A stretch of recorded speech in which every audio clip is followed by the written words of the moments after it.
تو اب کفن سنت کیا ہے یہ توجہ آپ کی چاہوں گا۔ کفن سنت کے اندر مرد کے لیے 3 کپڑے ہیں اور عورت کے لیے 5 کپڑے ہیں۔ مرد کے لیے کتنے؟ مرد کے لیے 3 کپڑے ہیں اور عورت کے لیے 5 کپڑے ہیں۔ اب کون سے 3 کپڑے ہیں جو مرد کے لیے استعمال ہوتے ہیں اور کون سے 5 کپڑے ہیں جو عورت کے لیے استعمال ہوتے ہیں؟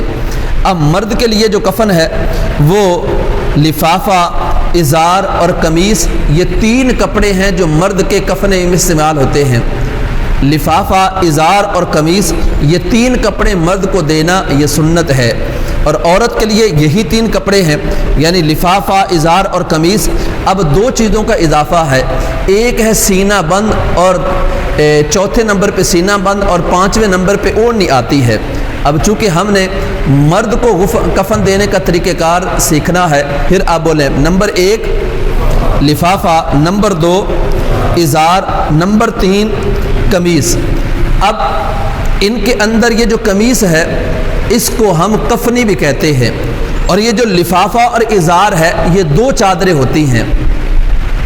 ایک چادر ذرا بڑی ہوتی ہے، اتنی بڑی کہ میت کے جسم سے بڑھ جائے اور ان کو باندھنا آسان ہو، اور دوسری چادر اس سے تھوڑی سی کم ہوتی ہے لیکن یہ بھی اتنی ہونی چاہیے کہ اس کو بعد میں باندھنا چاہے تو پھر اس کو آسانی سے باندھا جا سکے۔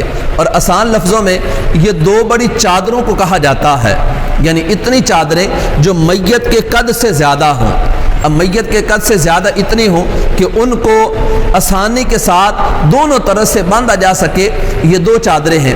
بہتر یہ ہے کہ کفن ایسا ہونا چاہیے کہ جس کپڑے کا بر زیادہ ہو، اب طول، عرض، لمبائی، چوڑائی اس کی زیادہ ہو اور اس میں سلائی لگانے کی ضرورت پیش نہ آئے۔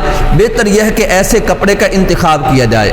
اگر ایسا کپڑا ممکن نہیں ہے اور نہ مل سکا کہ جس کے اندر میت کو لپیٹا جائے اور بغیر سلائی کے اس کا بر زیادہ ہو، اگر ایسا کپڑا نہیں ملتا، چھوٹے بر والا ملتا ہے، تو پھر اس کو کیا کریں کہ اس کپڑے کو جوڑ لیں۔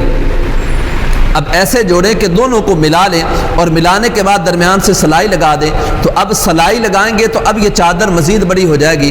تو اس طرح کی 2 چادریں جو میت کے قد سے، جسم سے، یعنی سر سے لے کر پاؤں تک ان کا اتنا لمبائی ہونی چاہیے کہ آسانی کے ساتھ ان کو باندھنا چاہیں تو باندھ سکیں۔ اب اس کو یوں سمجھ لیں کہ جتنا میت کا قد ہے، میت کے قد سے تقریباً کم از کم 1 فٹ یا 1.25 فٹ یا 1.5 فٹ زیادہ یہ چادر ہو جائے تو پھر آسانی کے ساتھ اس کو باندھا جا سکتا ہے۔ تو اب یہ 2 بڑی چادریں لینی ہیں۔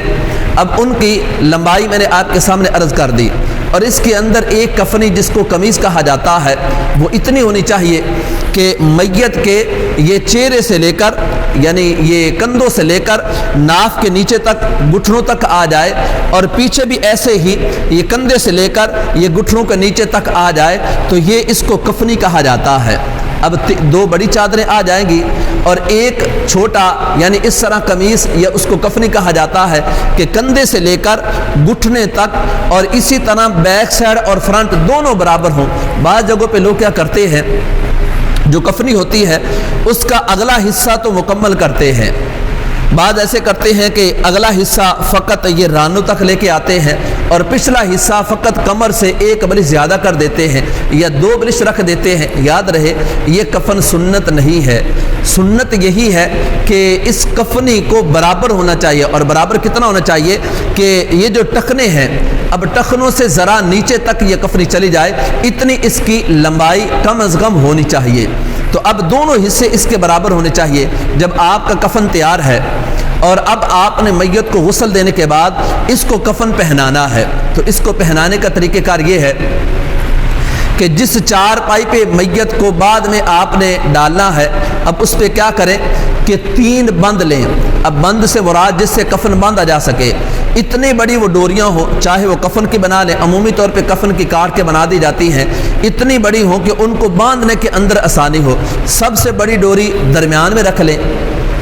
اب اس طرح جس طرح یہ 4 پائی ہے درمیان میں رکھ لیں، اور اس کے بعد 2 ایسے ہی ڈوریاں اس سے ذرا کم، وہ ایک پاؤں کی جانب اور ایک سر کی جانب آپ کر لیں۔ اب اس پر کیا کرنا ہے کہ سب سے پہلے بڑی چادر کو بچھانا ہے، سب سے پہلے چارپائی پہ نیچے کوئی بھی آپ چیز بچھانا چاہیں اس کے علاوہ تو بچھا سکتے ہیں، اس کے اوپر سب سے بڑی چادر کو بچھانا ہے۔